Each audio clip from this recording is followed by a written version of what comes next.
शास्त्रों और पुराणों के अनुसार भगवान श्री कृष्ण 16 कलाओं से परिपूर्ण थे। इसीलिए कृष्णा अवतार को पूर्णा अवतार माना गया है। जन्म विपरीत परिस्थितियों में कारागार में हुआ तो बचपन बीता गोकुल और वृंदावन में, और युवा अवस्था से स्वधाम गमन तक इस मृत्यु लोक में धर्म स्थापना हेतु वे लड़ाइयां लड़ते रहे। दुनिया के सभी समस्याओं की हल हेतु हमें गीता के रूप में जीवन तारक मंत्र दिए।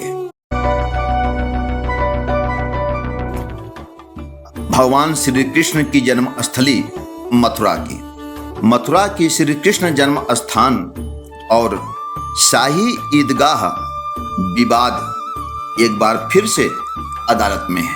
हालांकि इतिहास बताता है कि यह शाही ईदगाह मस्जिद मुगल काल के दौरान ही वजूद में आया है, इसलिए कुछ हिस्सा मंदिर के पास है तो कुछ हिस्से में मस्जिद बनवाई गई है। दोनों पक्षों में विवाद इसी जमीन के मालिकाना हक के लिए है। मित्रों, बिना समझे किसी निर्णय पर पहुंचने के पूर्व हमें श्री कृष्ण जन्म स्थान के इतिहास को भी जानना जरूरी है। तो आइए समझते हैं। मित्रों, मथुरा को शास्त्रों और पुराणों में कभी सूरसेन नगरी तो कभी मधुपुरी, कभी मधु नगरी तो कभी मथुरा कहा गया है। यह मथुरा नगरी जमुना के तट पर बसा हुआ है। मित्रों, त्रेता युग का साक्ष्य यह है कि एक राक्षस का वध करने के पश्चात शत्रुघ्न ने मधुपुरी के स्थान पर नई नगरी यही मथुरा नगरी को बसाई थी। और जब द्वापर की बात आएगी तो द्वापर युग में रोहिणी नक्षत्र तथा अष्टमी तिथि के संयोग से जयंती नामक योग में भगवान श्री कृष्ण का यहाँ पर ही जन्म हुआ था। मथुरा के मलपुरा क्षेत्र के कटरा केशव देव नामक स्थान पर राजा कंस का कारागार हुआ करता था, जिसे श्री कृष्ण का जन्म स्थान माना जाता है। किंवदंतियों के अनुसार इसी स्थान पर श्री कृष्ण के प्रपौत्र ने भगवान श्री कृष्ण को अपना कुल देवता मानकर सर्वप्रथम उनके मंदिर का निर्माण कराया था।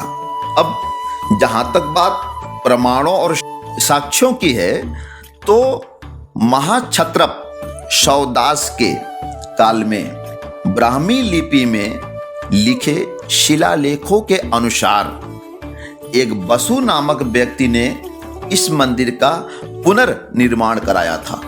जब बात इतिहासकारों की हो तो इतिहासकारों के अनुसार भी 85 से 57 ईसा पूर्व इस मंदिर का पुनर्निर्माण कराया गया था।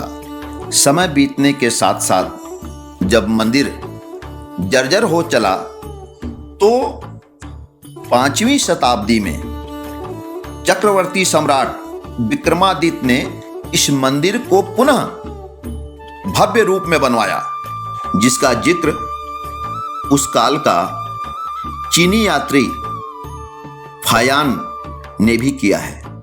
विक्रमादित्य द्वारा बनवाया गया यह भव्य, अद्भुत और विशाल मंदिर 500 सालों तक अपना वैभव फैलाता रहा, लेकिन सन 1017 में मुगल लुटेरा महमूद गजनवी ने इस मंदिर को तोड़वा दिया और यहाँ की अकूत संपत्तियों के साथ साथ कई टन सोना लूट कर ले गया।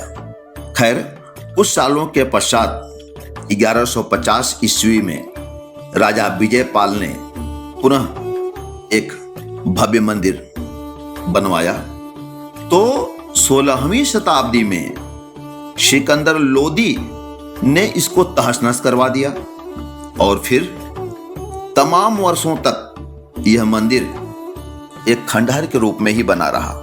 समय बदला और 125 वर्षों के पश्चात ओरछा के राजा वीर सिंह बुंदेला ने पुनः भव्य मंदिर बनवा दिया। लेकिन नियत की विडंबना तो देखिए कि इस मंदिर की भव्यता, सुंदरता और ख्याति से बुरी तरह चिढ़ा हुआ औरंगजेब ने 1669 में इस मंदिर को तहस नहस कर दिया था और इस स्थान पर एक ईदगाह का निर्माण करा दिया था। मित्रों, देश कानून और संविधान से चलता है, इसलिए कोर्ट का आदेश ही सर्वमान्य होगा, किंतु आम जन के अलावा गोकुल की गलियां, बिंद्रावन की लताएं, यमुना की सीढ़ियां और गोवर्धन पर्वत के जर्रे जर्रों को इंतजार है अपने कान्हा को मिलने वाले इंसाफ का।